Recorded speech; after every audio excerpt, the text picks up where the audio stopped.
Bienvenue sur Africa 24 dans cette nouvelle édition de Non-Stop Info. Au sommaire de l'actualité, le scrutin présidentiel ivoirien. Henriette Lagou-Adjoua, candidate, reviendra dans ce journal sur le bilan du processus de réconciliation nationale et proposera sa vision d'une Côte d'Ivoire pacifiée. Justice internationale en Afrique du Sud. Le gouvernement a demandé un délai à la Cour pénale internationale pour s'expliquer dans l'affaire du président soudanais Omar El-Béchir. Ce dernier avait quitté en juin 2015 le sol sud-africain alors qu'il était sous le coup d'un mandat d'arrêt. Réunion du PPRD en République démocratique du Congo. Plus de 350 parlementaires du Parti du peuple pour la reconstruction et la démocratie ont répondu présent à l'appel du président Joseph Kabila ce dimanche 4 octobre. Les députés ont tenu à assurer leur soutien au chef de l'État. Réconciliation nationale en Côte d'Ivoire. Un an après son arrivée au pouvoir, le président ivoirien Alassane Ouattara a mis sur pied la commission Dialogue, Vérité et Réconciliation. Depuis, plusieurs programmes ont été initiés, mais à quelques jours de l'élection présidentielle du 25 octobre, les avis restent divers quant à l'efficacité de cette commission. Les explications d'Idalat Mirabel-Bissou.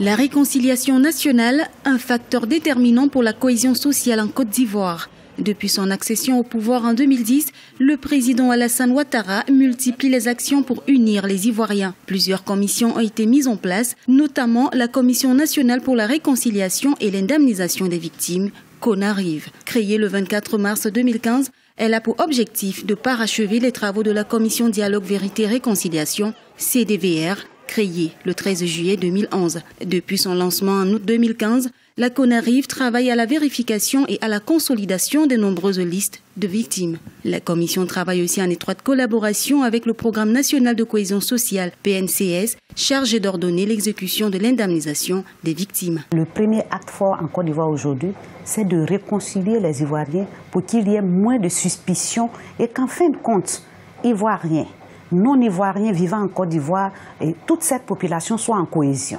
Il y a plusieurs éléments à la réconciliation. Nous avons le retour des exilés, nous avons la libération des prisonniers politiques et puis nous avons le vivre ensemble que les Ivoiriens qu'on doit sentir de façon concrète dans la vie de la population. Depuis le lancement du processus d'indemnisation le 4 août 2015, le Programme national de cohésion sociale a donné réparation à 1175 personnes sur 4500 concernées. Le gouvernement a mis sur pied un fonds global de 15 millions d'euros pour les familles. Le 1er octobre 2015, les victimes de la crise post-électorale de 2010-2011 ont pris d'assaut les rues pour réclamer leur indemnisation. Entre autres raisons évoquées par les manifestants, la question de la scolarisation des enfants et la sécurité sociale. Même si l'indemnisation, une grande première en Côte d'Ivoire, constitue un pas vers la réconciliation, Henriette Lagou, candidate à la présidentielle, estime que d'autres défis restent à relever. Nous avons mis comme priorité un village, une école. Il faut couvrir toute la Côte d'Ivoire. Nous avons 8000 villages. Il faut qu'il y ait des écoles partout, ce qui n'est pas le cas. Nous avons comme projet un village, un dispensaire, pour qu'on puisse soigner la population depuis le village, depuis le monde rural. Nous avons la couverture santé. Et donc, c'est des questions qui sont prioritaires en Afrique. Même si les chiffres montrent que le mandat du président Alassane Ouattara est un succès économique, certains observateurs estiment que beaucoup reste à faire pour une Côte d'Ivoire en paix et unie dans sa diversité sociale et culturelle. Le 25 octobre 2015, les Ivoiriens iront choisir le candidat qui dirigera le pays pour les 5 prochaines années. Focus sur les engagements juridiques internationaux de l'Afrique du Sud. En refusant d'arrêter le président Omar El-Béchir sur son territoire en juin 2015, le pays s'est quelque peu mis à dos la Cour pénale internationale. Les précisions dans ce sujet de la rédaction. Le mandat d'arrêt émis contre le président soudanais Omar El-Béchir continue de faire débat. Pourquoi l'Afrique du Sud n'a pas arrêté le président soudanais alors qu'il se trouvait sur son territoire? La question polarise en tout cas le débat au sein de la justice pénale internationale. La CPI, Cour pénale internationale, avait donné au gouvernement sud-africain jusqu'à ce lundi 5 octobre à minuit pour répondre à cette question. Invoquant la complexité du droit international et national et souhaitant peaufiner ses arguments, le gouvernement sud-africain a préféré demander un délai supplémentaire afin d'expliquer pourquoi il n'a pas fait arrêter le président soudanais. En réalité, il y a une complexité sur le plan du droit international. L'Afrique du Sud a des accords qui le lient à la CPI, mais l'Afrique du Sud a aussi des accords qui le lient à l'Union africaine. Il s'agit des accords diplomatiques. Et donc, à partir de ce moment-là, la question, c'est de savoir effectivement, lorsqu'il y a conflit entre ces deux accords ou ces désengagements, lequel éventuellement devra avoir primauté. De toutes les façons, l'un des accords devra éventuellement être relégué au second plan. Lors de la visite en Afrique du Sud du président soudanais Omar el-Béchir en juin 2015, un tribunal de Pretoria lui avait interdit de quitter le territoire dans l'attente d'un jugement définitif. Le gouvernement sud-africain n'avait pas tenu compte de cet ordre et l'avait laissé reprendre son avion. Une décision qui, depuis, a provoqué de vives tensions entre le pouvoir exécutif et judiciaire du pays. L'affaire est aussi complexe parce que le gouvernement sud-africain a des problèmes avec les juridictions internes qui lui ont posé la question là-dessus et pour lequel éventuellement il y a un contentieux. Là encore une fois, on peut, pensant qu'il s'agit éventuellement, puisqu'il s'agit d'un pays africain, que c'est l'état de droit qui est en danger, mais je pense qu'il faut vraiment relativiser les choses. Je ne pense pas pour ma part que l'état de droit soit vraiment en danger en Afrique du Sud. Peut-on arrêter un chef d'État qui participe à un sommet de l'Union africaine et qui bénéficie d'une immunité? L'interrogation reste pour l'heure en suspens. L'Afrique du Sud va en attendant saisir le Conseil politique de la CPI pour clarifier les règles concernant l'immunité des chefs d'État qui ne sont pas membres de l'institution. Le sujet pourrait être abordé lors de la prochaine réunion de la Cour en novembre 2015 à La Haye. La majorité présidentielle fait bloc autour du président Joseph Kabila en République démocratique du Congo. Après l'intense agitation politique provoquée par le départ de plusieurs ténors du Parti du peuple pour la reconstruction et la démocratie, la coalition au pouvoir resserre ses rangs, comme nous l'explique Arawa Barkala. 315 députés et 47 sénateurs. Le président Joseph Kabila a décidé de réunir sa famille politique ce dimanche 4 octobre au sein de sa propriété à Kingakati, située en périphérie de Kinshasa. Les participants à ce rassemblement sont venus témoigner leur loyauté et leur fidélité au chef de l'État congolais. Ce sont les députés qui ont souhaité aller lui prêter allégeance parce que beaucoup de rumeurs couraient sur la représentativité du groupe de cette partie qui avait quitté notre coalition politique qui prétendait avoir fait basculer la majorité. Donc les députés de la majorité ont tenu à démontrer que ceci était faux parce que sur 500 députés, 315 c'est une majorité fort confortable. Une majorité confortable, mais des soutiens qui se délitent, comme en témoigne la création de la plateforme G7, formée par 7 partis frondeurs au sein du camp présidentiel. Plusieurs membres du Parti du peuple pour la reconstruction et la démocratie, le parti au pouvoir, ont récemment démissionné. C'est notamment le cas ce mardi 29 septembre de l'ancien gouverneur du Katanga, Moïse Katumbi. Pour l'opposition, le rassemblement initié par les députés de la majorité trahit une perte de vitesse de la popularité du président au sein même de sa famille politique. Un président en fonction n'a pas besoin des parades pour pouvoir communiquer. C'est un signe de grosse faiblesse, parce que s'il doit utiliser de telles parades pour montrer au monde entier qu'il a du soutien, cela veut dire qu'il a du plomb dans l'aile.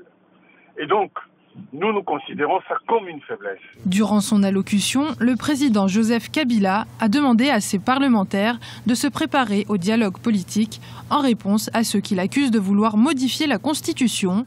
Par ailleurs, le chef de l'État congolais ne s'est pas prononcé quant à une éventuelle candidature pour un 3e mandat en novembre 2016, date de la prochaine élection présidentielle. Et nous allons approfondir l'actualité politique de la République démocratique du Congo avec Madame Justine Poyo Kasavubu, présidente du mouvement des démocrates, le MP. Bonjour Madame Kasavubu et merci d'être avec nous sur ce plateau. Bonjour Madame. Madame Kasavubu, l'opposition accuse le président Joseph Kabila de vouloir modifier la Constitution. Lambert Mende, le porte-parole du gouvernement congolais, a annoncé que le président assure n'avoir jamais eu l'intention de le faire et qu'il est prêt notamment pour organiser les élections du pays. Donnez-vous du crédit à ces paroles? Croyez-vous en la bonne foi du chef de l'État congolais? Mais madame, je crois que le problème ne se pose pas là. Aujourd'hui, croire encore à Joseph Kabila, ce n'est pas ça la question. Aujourd'hui, la vraie question, c'est de projeter le Congo dans l'avenir. Et l'avenir, c'est quoi? C'est d'abord respecter la Constitution, fournir à notre jeunesse l'exemplarité. Il respecterait cette Constitution. Pourquoi remettre en doute ces paroles? Mais vous savez que Joseph Kabila ne s'est jamais caractérisé par des grandes tribunes, par des grandes flambées. Mais je crois que c'est plutôt par ces silences qu'il s'est distingué. Et donc, moi, je ne prête pas foi. Parole, il s'est exprimé. Est-ce que vous croyez, oui ou non, on sait dire? Non, moi, je ne prête pas foi à tout cela, madame, parce que d'abord, il y a quelque temps, nous avons vu comment la Constitution avait été modifiée. De 2 tours, nous sommes venus à un seul tour pour l'élection présidentielle. Au mois de janvier dernier, nous avons eu nos jeunes et une grande partie de la population qui était marchée dans la rue pour revendiquer justement que la loi électorale ne soit pas modifiée, mais tout ça, c'était des tentatives justement du pouvoir en place.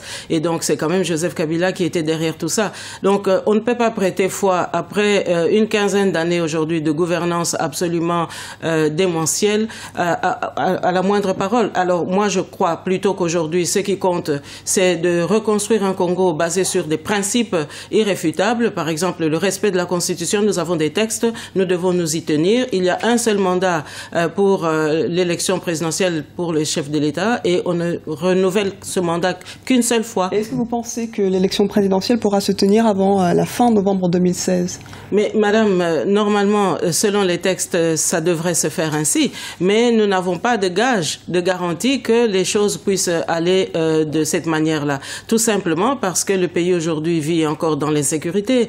Alors, regardez aussi toutes ces défections qui traduisent quand même, qui nous permettent d'interpréter quand même qu'il y a des problèmes. En parlant justement de ces défections, Madame Kasavubu, on a un groupe de 7 partis politiques dits du G7 qui a adressé lundi 14 septembre dernier une lettre au président Joseph Kabila pour demander le respect absolu de cette constitution. Est-ce qu'on pourrait imaginer que le MP, votre mouvement politique, le mouvement démocratique, puisse éventuellement organiser une coalition ou s'allier à ce G7 pour barrer la route à une éventuelle modification constitutionnelle? Mais vous savez, je vous fais observer que le fait simplement d'avoir écrit à Kabila pour qu'il ne change pas la Constitution, mais ça montre bien qu'eux étaient bien placés pour savoir que les intentions étaient justement de changer la donne. Alors, moi, je crois que toute personne de bonne foi qui se rend compte qu'il y a eu des erreurs et qui en prend acte en démissionnant, bon, c'est toujours bon à prendre. Nous prenons acte de cela, madame. Mais nous n'oublions pas tout de même que ça fait quand même une dizaine d'années que Joseph Kabila est à la gouvernance du pays. Ça fait une dizaine d'années que nous déplorons des millions de morts à l'est de la République. Ça fait donc une dizaine d'années que nous avons vu les mêmes acteurs aux côtés de Kabila ne pas s'émouvoir justement de tous ces drames, de toutes ces tragédies. Donc moi je dis, nous verrons. Nous ne pouvons pas aujourd'hui jurer qu'ils seront loyaux, qu'ils seront de vrais opposants. Nous les jugerons par les actes, madame. Merci beaucoup d'avoir répondu à nos questions à madame Justine Poyo-Kasavubu. Je rappelle que vous êtes la présidente du mouvement des démocrates, le MD. Merci, madame. C'était le journal de la rédaction. Merci de nous avoir suivis. Retrouvez dans un instant la suite des programmes sur Africa 24.